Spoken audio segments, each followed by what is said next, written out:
The beach at Seabreeze Point had always been Sarah's sanctuary, a stretch of pristine golden sand where the waves whispered secrets and the seabirds danced on the wind. But today, paradise was grotesquely stained. An oily, iridescent sheen, like a toxic rainbow, slicked the surface of the usually sparkling turquoise water. Dark, viscous globules, reeking of petroleum, clung to the rocks and washed ashore with each incoming wave, leaving greasy black trails on the sand. The familiar clean scent of salt and sea was overpowered by the acrid chemical stench of spilled oil. News reports on the car radio during the drive down had been grim, a minor collision involving an aging tanker offshore during the night. Minor, they'd called it, but the reality confronting Sarah was anything but. Volunteers, already clad in white disposable coveralls and heavy gloves, moved like somber ghosts along the shoreline, their faces tight with a mixture of anger and determination. The cheerful buzz of a typical beach day was replaced by a heavy, almost funereal silence, broken only by the mournful cry of a distant gull and the grim scrape of shovels against sand. Sarah, a high school junior clutching the volunteer sign-up sheet, felt a knot of dismay tighten in her stomach. She'd come armed with an idealistic fervor, a desire to do something, to help. But the sheer scale of the unfolding disaster, the tangible evidence of human carelessness spread before her, was overwhelming. She was handed a basic kit, gloves, a few old towels, a bottle of water, and given brief, hurried instructions by a weary-looking coordinator.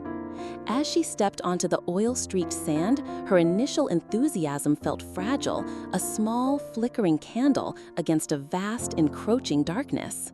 The beauty she cherished was being suffocated, and for the first time, the fight to protect it felt terrifyingly real.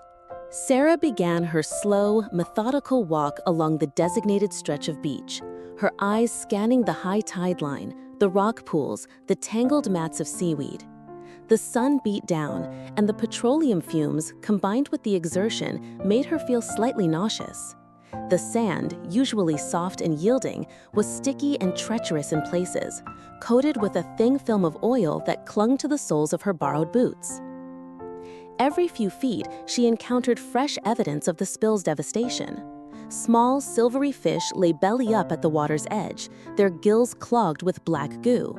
Strands of seaweed, normally vibrant green and brown, were tarred and lifeless. She saw other volunteers further down the beach, their movements slow and deliberate. Occasionally, one would stoop, carefully placing something into a designated carrier. More often, they would shake their heads, their shoulders slumping with a visible weariness. The grim reality of their task began to settle upon Sarah like a heavy shroud. She passed a huddle of more experienced volunteers who had just recovered a heavily soiled pelican, its great wings matted and useless, its eyes dull. It was already dead. The sight sent a fresh wave of despair through her. What difference could she, one inexperienced teenager, possibly make against such widespread destruction? Her initial bursts of idealistic energy, her belief that she could somehow help fix this, began to dwindle with each fruitless step. The beach seemed to stretch endlessly before her, each wave bringing fresh deposits of the suffocating oil. The hope she had carried in with her felt like a fragile bird itself, its wings growing heavier with every grim discovery, threatening to be dragged down into the oily mire of hopelessness. She trudged on, her heart growing heavier with each passing minute, the vibrant calls of healthy seabirds she usually loved now seeming like a cruel mockery. Sarah was about to turn back, her spirit flagging, when she noticed a dark, unmoving lump nestled amongst a cluster of oil-slicked rocks near the water's edge. At first glance, it looked like just another piece of heavily tarred driftwood or a discarded tire, indistinguishable from the other refuse the spill had vomited onto the shore. Her heart sank a little further, another piece of the ocean's sorrow. She almost walked past it, but then, out of the corner of her eye, she caught the faintest tremor, a slight, almost imperceptible movement against the blackness. Hesitantly, she approached, her boots crunching on oil-caked pebbles. As she drew closer, the form resolved itself. It was a bird, or at least what was left of one. It was so completely coated in a thick, black, tar-like sludge that its species was almost impossible to discern. Its feathers were not just matted, but cemented together, forming a grotesque, oily carapace. Its head was bowed, and its eyes, she realized with a fresh wave of horror, were sealed shut with the sticky, viscous goo. It looked less like a living creature and more like a macabre sculpture cast in asphalt. Sarah's breath caught in her throat. A wave of revulsion warred with an overwhelming surge of pity. Just as she was steeling herself for the grim certainty of another casualty, the bird emitted a tiny, weak sound, a faint, rasping croak, barely audible above the sigh of the waves. Its head moved, a minuscule, agonizing effort, as if trying to lift itself from the suffocating blackness. It was alive. Tears welled in Sarah's eyes, blurring the already horrific sight. Despite its pathetic, tarred state, despite being entombed in a layer of human negligence, a spark of life, however faint, still flickered within it. The revulsion she'd felt moments before was instantly eclipsed by a fierce, protective instinct. This wasn't just another statistic of the spill. This was a life, fighting, however feebly, to survive. And in that moment, Sarah knew she couldn't just walk away. Her heart pounding with a mixture of trepidation and a desperate urgency, Sarah carefully unfolded one of the old towels from her kit. She approached the tart cormorant slowly, murmuring soft, reassuring words she wasn't even sure it could hear. With gentle, hesitant hands, she tried to slide the towel beneath the bird, careful not to smear the thick, sticky oil further or cause it more distress. The bird was surprisingly heavy, its body made leaden by the clinging petroleum. Finally, she managed to wrap it loosely, creating a makeshift sling. Cradling the oil-soaked bundle against her chest, she turned and hurried back along the beach, her earlier weariness forgotten, replaced by a singular focus. She stumbled occasionally on the uneven, oil-slicked sand, but her grip on her fragile cargo remained firm. The ad hoc wildlife cleaning station had been set up in a large, canvas-sided marquee a little way back from the beach, sheltered from the wind. As Sarah approached, the smell of oil intensified, now mingled with the sharp, chemical scent of detergents. Inside, the scene was one of controlled, somber chaos. Volunteers in various stages of protective gear moved with a quiet, focused intensity. Some were meticulously preparing solutions in buckets, others were hunched over shallow tubs, their gloved hands working with painstaking patience on other oil-slicked birds, gulls, terns, a few small sandpipers. The atmosphere was heavy, not just with fumes, but with a shared sense of grim determination. In the center of it all, a woman with short, practical gray hair and an air of calm authority was overseeing the operations. This was Miss Evans, the veteran wildlife rehabilitator Sarah had been told to find.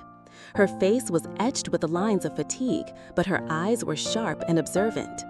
This makeshift hospital, with its dedicated staff and rows of recovering creatures in temporary pens, was a small, defiant beacon of hope shining against the vast, dark tide of the disaster.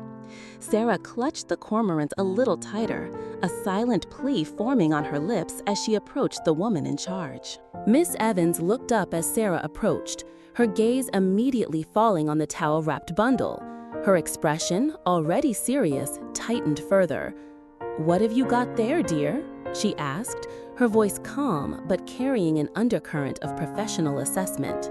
Sarah carefully placed the cormorant on a prepared plastic-covered table. As she gently unwrapped the towel, revealing the full extent of the bird's tarred condition, a low sigh escaped Miss Evans. "Oh, this one's in a bad way," she murmured, her experienced eyes taking in the matted feathers, the sealed eyes, the bird's shallow, labored breathing. "But," she added after a moment, "still has a spark. We'll try." Miss Evans' hands, though gloved, moved with a practiced gentleness. She began the painstaking process, her voice a low, steady narration for Sarah's benefit. First, we need to clear its airways and eyes. The oil is toxic if ingested, and they can go blind if it's left too long.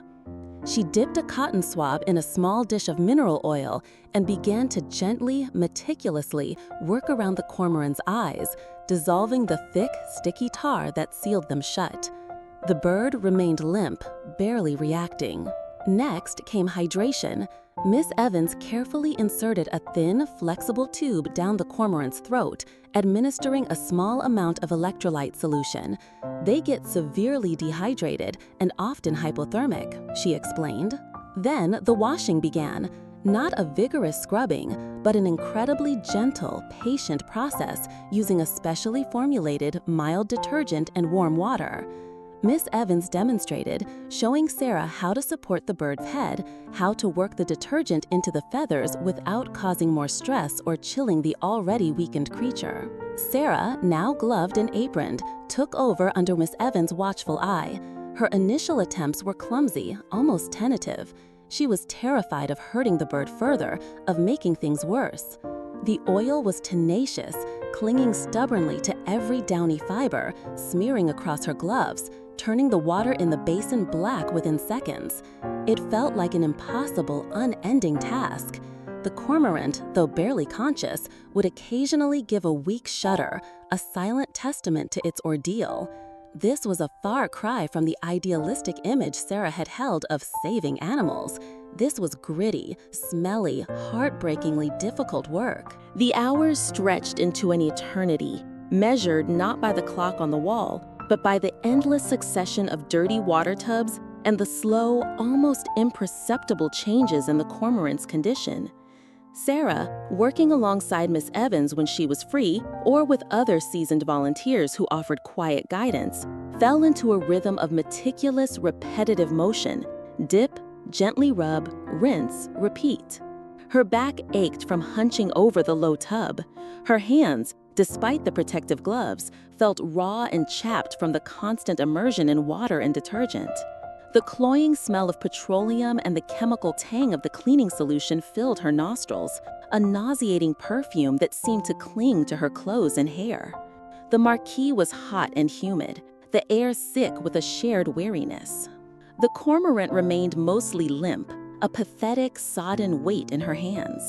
There were moments, deep into the afternoon, when Sarah's resolve wavered. The oil seemed infinite, a relentless black tide that defied her best efforts. Doubt gnawed at her. Was this all for nothing? Was the bird too far gone? She'd glance at Miss Evans, whose own face was etched with fatigue but whose hands never faltered, whose focus never wavered, and find a sliver of renewed determination. "Keep going, Sarah," Miss Evans would murmur, noticing her flagging spirit. "Every feather matters. Each one we get clean is a step closer. You're doing good work." And slowly, painstakingly, small victories began to emerge from the black sludge.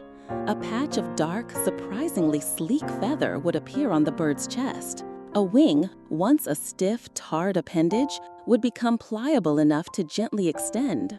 The cormorant's eyes, once sealed shut and then dully unresponsive, began to show a faint flicker of awareness. It even managed a weak, indignant squawk when a particularly stubborn patch of oil was worked loose, a sound that, perversely, brought a surge of hope to Sarah's heart. It was a sign of fight, of a spirit not yet extinguished. These tiny triumphs, hard-won and precious, were the fuel that kept her going, a testament to the enduring power of persistence in the face of overwhelming odds. Days melted into a week, then nearly 2. The initial crisis of the oil spill had passed, the beaches slowly returning to a semblance of their former selves, though the scars remained. For Sarah, however, the focus had narrowed to the small, makeshift recovery pen at the back of the now quieting rehabilitation marquee. Here, the cormorant, whom she had started to quietly call Lucky, was making slow, steady progress. The endless washes were over. Lucky, though still bearing a few stubborn, oily patches that would eventually molt out, was mostly clean. Its dark feathers, no longer caked and matted, had begun to regain their natural sheen. Most importantly, it was beginning to preen. Sarah watched, fascinated, as the bird meticulously drew each feather through its beak, redistributing the natural oils from its preen gland near the base of its tail. Miss Evans had explained that this was a vital step. Without this waterproofing, the cormorant wouldn't be able to survive in the cold ocean waters. Sarah visited Lucky every day after school. She helped Miss Evans with feedings, small, whole fish that Lucky, with a surprising returning feistiness, would snatch and gulp down. She cleaned its pen, changed its water, and sometimes just sat quietly nearby, talking to it in soft tones. She learned to read its moods, the sharp, intelligent glint in its eye when it was alert, the way it would stretch its wings, testing their strength, the almost imperious tilt of its head. A quiet bond had formed between the once idealistic student and the oil-soaked survivor. Lucky was no longer just a victim of pollution. It was an individual, a feisty spirit wrapped in dark feathers, a testament to resilience. Sarah, in turn, was no longer just a volunteer. She was a dedicated caregiver, learning firsthand the patience, the dedication, and the deep, quiet satisfaction that came with nurturing a life back from the brink. With each passing day, as Lucky grew stronger, preened more vigorously, and eyed her with increasing confidence, Hope, which had once been a fragile seedling, began to unfurl strong, resilient wings. The day finally arrived when Miss Evans declared it was time for Lucky's final assessment. Nearly 3 weeks had passed since Sarah had carried the tar-caked bird from the polluted beach. Now, Lucky was a transformed creature. Its feathers were sleek, dark, and impeccably groomed, their natural iridescence catching the light. It moved about its spacious recovery pen with an alert, almost impatient energy, its bright, intelligent eyes following every movement. It had regained a healthy weight, its once emaciated frame now robust and strong. Miss Evans, her expression carefully neutral but her eyes holding a spark of anticipation, gently coaxed Lucky into a transport carrier. "All right, young lady," she said to Sarah, who hovered anxiously nearby. "Let's see if all our hard work has paid off." They carried Lucky to a large, specially constructed outdoor pool used for the final stages of rehabilitation. This was the critical swim test. Miss Evans carefully opened the carrier. Lucky hesitated for only a second, then hopped out and, with an almost disdainful flick of its tail, plunged into the cool, clear water. Sarah held her breath. Lucky dove, a black arrow disappearing beneath the surface. Seconds later, it reappeared, sleek and buoyant, shaking water droplets from its head. It swam with an effortless grace, its powerful webbed feet propelling it through the water. It dove again, this time staying under longer, then surfaced with a small, practice fish Miss Evans had tossed in, gulping it down with satisfaction. It paddled, it preened on the water, every movement natural, confident, and, most importantly, waterproof. Its feathers shed the water perfectly. There was no sign of it becoming waterlogged or chilled. Miss Evans watched, a rare, broad smile finally breaking across her face. She turned to Sarah, her eyes shining. "It's ready," she declared, her voice filled with a quiet pride. "This one's a true survivor. You did good, Sarah, real good." A surge of elation shot through Sarah, so potent it almost made her dizzy. All those hours of grueling work, the aching back, the raw hands, the moments of despair, they had all led to this. Lucky was whole again. But as the initial wave of joy subsided, a small, unexpected pang of sadness tightened her chest. Ready for release meant saying goodbye. They chose a stretch of beach further down the coast, one that had been largely spared the worst of the oil spill. The sand was clean, the water a clear, inviting turquoise, and the familiar scent of salt and healthy sea air filled their lungs. The sun shone brightly, a perfect day for a new beginning. Miss Evans, Sarah, and a handful of other volunteers who had played a part in Lucky's recovery gathered near the water's edge. The transport carrier sat on the sand, and Sarah could hear Lucky moving restlessly inside, perhaps sensing the proximity of the ocean, the call of its true home. Miss Evans gave Sarah an encouraging nod. "You do the honors, dear. You earned it." Sarah's hand trembled slightly as she reached for the latch on the carrier. This was it, the culmination of weeks of hope, fear, and tireless effort. She took a deep breath, then slowly, carefully opened the door. Lucky remained inside for a moment, its sleek head cocked, its bright eyes taking in the vast expanse of the beach and the glittering sea. Then, with a sudden burst of energy, it hopped out onto the sand. It stood there for a beat, its webbed feet splayed, as if reacquainting itself with the feel of the shore. It took a few tentative steps towards the lapping waves, then broke into a surprisingly fast, waddling run. Reaching the water's edge, it didn't hesitate. It plunged into the surf, disappearing for a moment in a splash of white foam, then resurfaced, swimming strongly out beyond the breakers. Then, with powerful, rhythmic beats of its wings, it launched itself into the air. It circled once overhead, a dark, graceful silhouette against the brilliant blue sky, its wings carrying it effortlessly. Was it a final look back? A silent thank you? Sarah liked to think so. Then it turned and headed purposefully out to sea, growing smaller and smaller until it was just a tiny, distant speck, eventually vanishing into the vastness of the ocean. Tears streamed unheeded down Sarah's face, but these were not the tears of sorrow she had shed on that devastating first day. These were tears of profound joy, of overwhelming relief, of a deep, almost painful sense of accomplishment. She watched the spot where Lucky had disappeared, a lump in her throat, her heart soaring with an emotion so potent it left her breathless.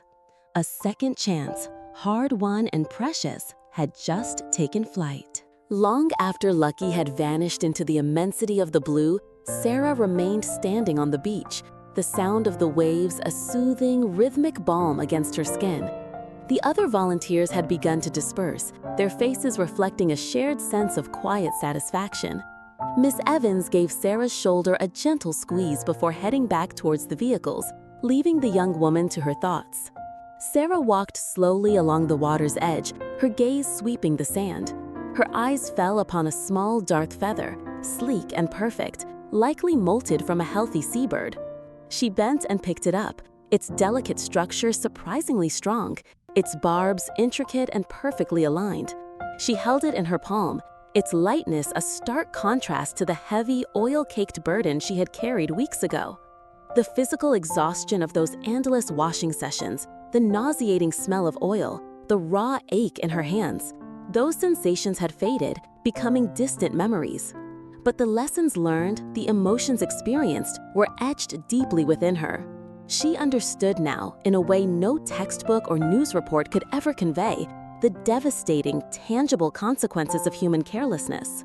She had seen it, smelled it, felt it on her skin, and battled it with her own two hands.